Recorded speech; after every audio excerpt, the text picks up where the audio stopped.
Hello friends, दोन बहिणींची कथा। एक राजा होता। त्या राजाला एक मुलगा आणि दोन मुली होत्या। एक अमावस्या आणि दुसरी पौर्णिमा अशी त्यांची नावे होती। पौर्णिमा ही धार्मिक वृत्तीची असल्यामुळे तिला भजन कीर्तन पूजापाठ या गोष्टींमध्ये खूप आवड होती। पौर्णिमाला सर्वच कामांची खूप आवड होती। प्रत्येक कामात ती हुशार होती। तसेच प्रत्येक वाईट कामाला तिचा विरोध असायचा। याउलट अमावस्या होती। तिला भजन कीर्तन पूजापाठ तर लांबच राहिला, पण ती कधी चुकूनही देवाचे नाव घेत नसे। मंदिरात तर ती कधीच जात नव्हती। कुठल्याही कामात तिला रस नव्हता।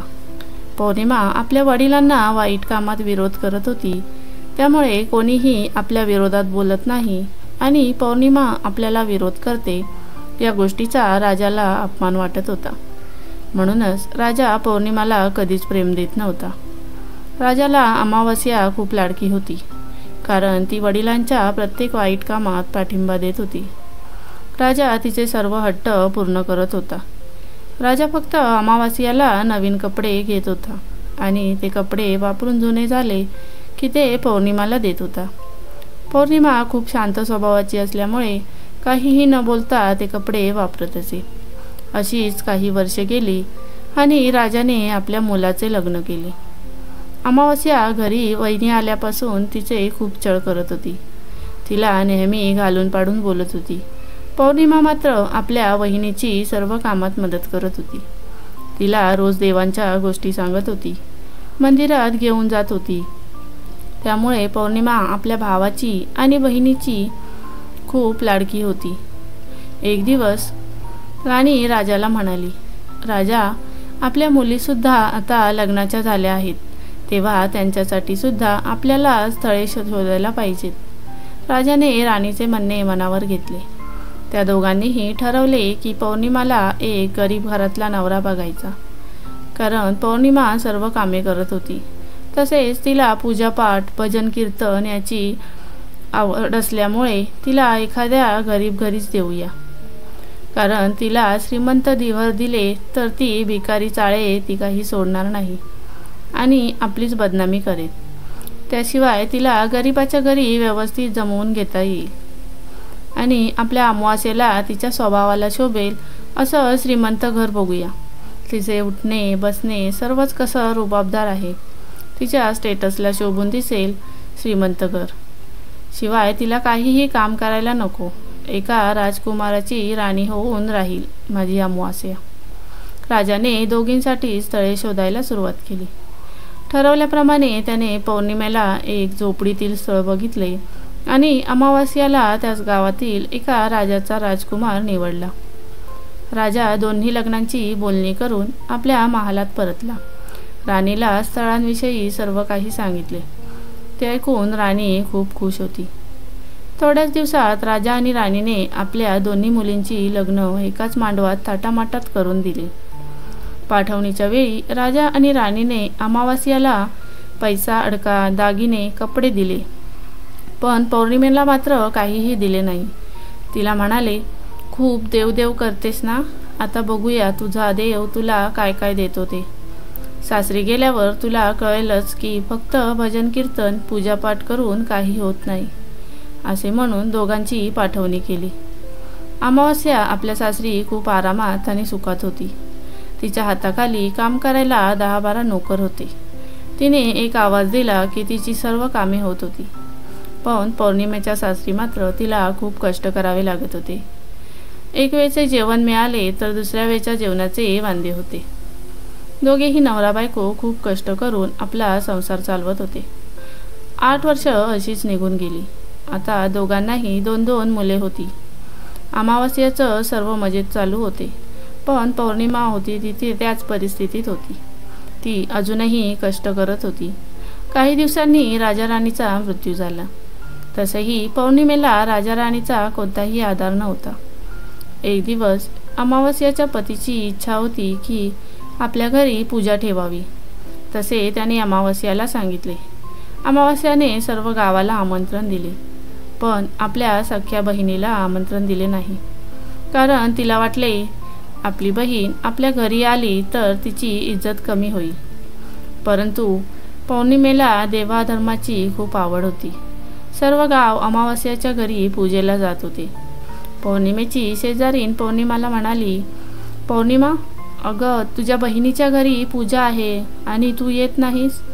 तू तर सर्व ठिकाणी पूजेला पहिली हजर असतेस आणि तुझ्या बहिणीच्या घरी अजून गेली नाहीस. पौर्णिमेला वाटले की अमावास्याकडे एवढी मोठी पूजा आहे तर तिची खूप गडबड चालू असेल आणि त्या गडबडीत विसरली असेल मला आमंत्रण द्यायला. आणि मी तर तिची सख्खी बहीण आहे, बहिणीला कशाला आमंत्रण द्यायला हवं. तसंही आपण तरी कशाला मानपान घेत बसायचे. देवाची पूजा आहे तर अमावास्या मला नाही म्हणणार नाही. असा विचार करून ती आपल्या पतीला व मुलांना घेऊन अमावास्याच्या घरी गेली. अमावास्याने पौर्णिमेला पाहिले पण तिच्याकडे लक्ष दिला नाही. एका नोकराकडे निरोप पाठवला की तुला आमंत्रण दिले नाही तरी निर्लज्जासारखी आलीस ना. आता आलीच आहेस तर गपचूप एका कोपऱ्यात बसून राहा. इकडे तिकडे पाहू नकोस, नाहीतर माझ्या घराला आणि ऐश्वर्याला तुझी नजर लागेल. नोकराने अमावास्याचा हा निरोप पौर्णिमाला दिला. पौर्णिमाला हे ऐकून खूप वाईट वाटले, पण ती काहीच बोलली नाही. ती आपल्या नशिबाला दोष देत होती. हे देवा, मी तुमची एवढी पूजा अर्चना करते, सर्व मनापासून करते. माझे हे भोग कधी संपणार आहेत. एवढ्यात उद्यापन झाले आणि अमावास्याने सर्वांना प्रसाद दिला, पण पौर्णिमाला काही दिला नाही. पौर्णिमाच्या पती व मुलांना पूजेचा प्रसाद मिळाला नाही या गोष्टीचे पौर्णिमाला वाईट वाटत होते. ती तशीच निघाली. वाटेत जात असताना ती विचार करत होती की आता घरी गेल्यावर मुलं विचारतील, मावशीने काय दिले, तेव्हा त्यांना काय उत्तर देऊ. म्हणून ती आपल्या पतीला व मुलांना म्हणाली, मी खूप दिवस माहेरी गेली नाही तर आता जाऊन येते. असे सांगून अर्ध्या वाटेतूनच ती माहेरी जायला निघाली. माहेरी जात असताना वाटेत तिला एका तुळशीजवळ म्हातारी बसलेली दिसली. त्या म्हातारीने पौर्णिमाला आवाज दिला व म्हणाली, ए पोरी, अगं हे तुळशी वृंदावन खूप खराब झाले आहे आणि त्यातली तुळसही वाळली आहे. तिला स्वच्छ करून पाणी घातलेस तर बरं होईल. मला आता एवढी ताकद नाही.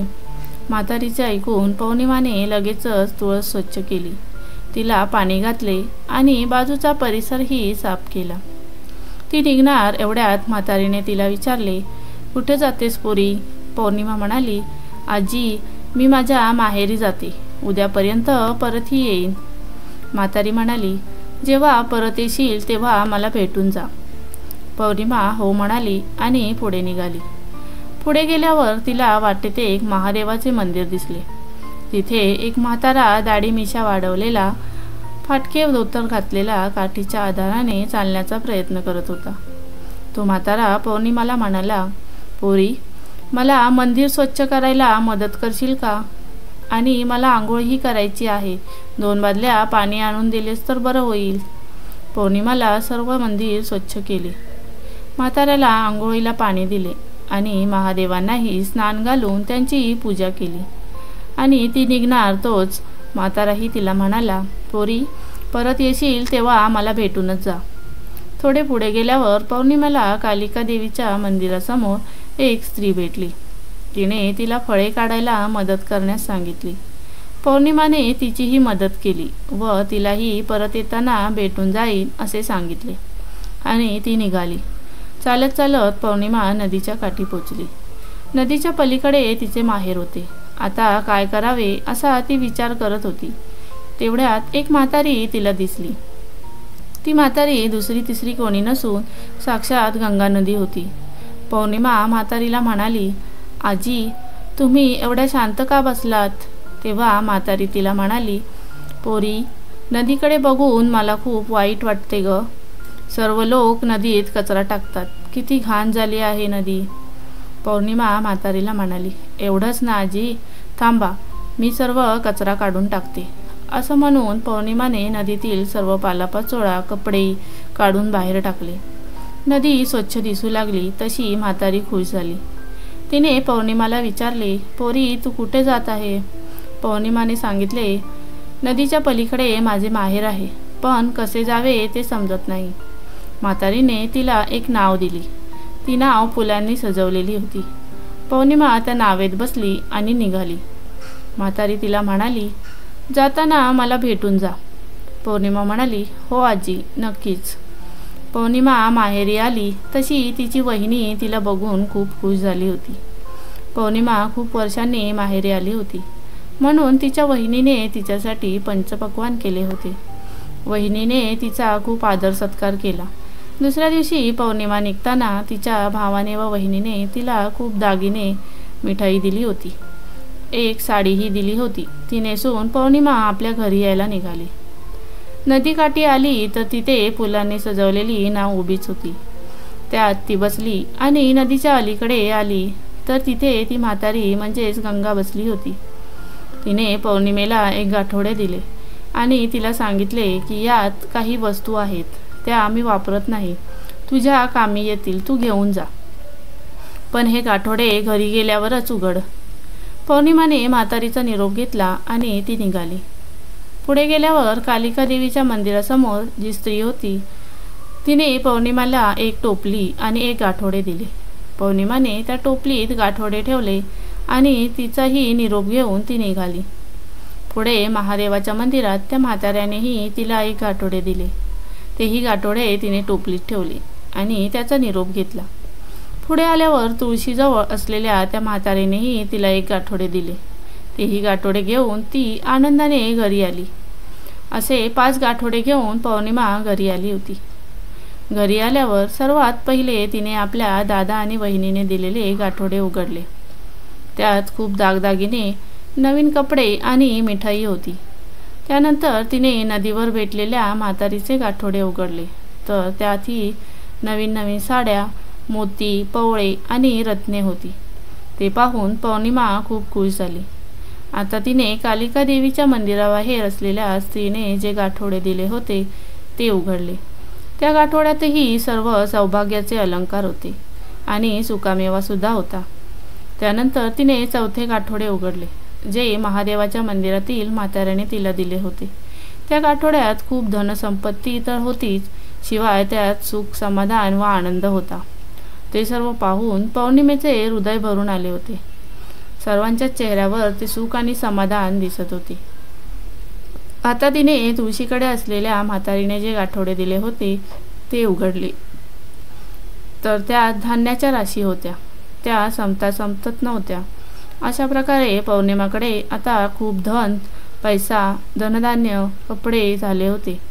सर्व काही भरभरून वाहत होते. पौर्णिमेला आता कशाचीही कमी नव्हती.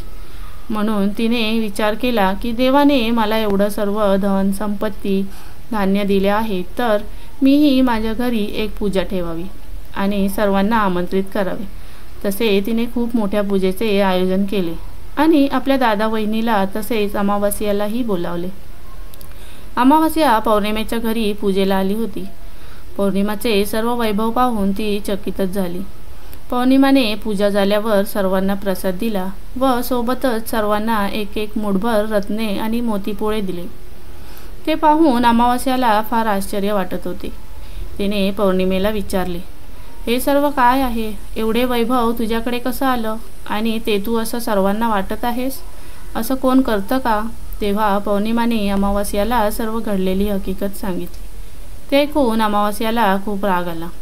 तिने विचार केला, मीही जाऊन अशी सर्व धनसंपत्ती घेऊन येईन आणि ती आपल्या माहेरी जायला निघाली. अमावास्या जात असताना पहिली तिला तुळशीजवळ एक म्हातारी दिसली. ती तिला म्हणाली, पोरी, अगं या तुळशीला स्वच्छ करून तिला पाणी टाकशील का? तुळस वाळत चालली आहे. अमावास्याने म्हातारीला सांगितले, ए बाई, तुझं डोकं फिरले आहे का? असली कामं करायची सवय नाही मला, तुझं तू कर, असे म्हणून ती पुढे निघाली. पुढे महादेवाच्या मंदिराबाहेर तो म्हातारा होताच. त्याने अमावास्याला मंदिर साफ करून आंघोळीला पाणी देण्यास सांगितले, पण अमावास्याने त्यालाही उलट उत्तर दिले. पुढे कालिका मंदिराकडे त्या स्त्रीने तिला फळे काढण्यास मदत करायला सांगितली, पण अमावास्याने तिलाही उलट उत्तर दिले. बसून बसून तुम्हाला काय काम आहे, तेवढं तरी करा, असे म्हणून ती पुढे निघाली. नदीकाठच्या म्हातारीलाही तिने असेच सांगितले. पण आता तिला नदी पार करून जायचे होते. म्हणून तिने म्हातारीलाच सांगितले की मला एक नाव आणून दे. म्हातारीने तिला नाव दिली, पण त्यात सर्व काटेकुटे भरले होते. त्या नावेत अमावस्या बसली, पण तिच्या पायाला काटा लागला आणि तिचा रक्तबंबाळ झाला. ती तशीच लंगडत लंगडत माहेरी आली. माहेरी आल्यावर तिची वहिनी तिला बघून जराही खुश नव्हती. तिला अमावस्याने लग्नाआधी खूप त्रास दिला होता, म्हणून तिच्या वहिनीनेही तिच्याकडे खास लक्ष दिलं नाही. तिला रोजचं जेवण करून घातले. तिचा भाऊ आणि मुलेही अमावस्याला बघून खूप खुश वाटत नव्हती. दुसऱ्या दिवशी अमावस्या निघाली, पण तिच्या वहिनीने तिला काहीच दिले नाही. हे बघून ती वहिनीला म्हणाली, वहिनी, अगं मी एवढ्या दिवसांनी माहेरी आले, मला जाताना काही देणार नाही का?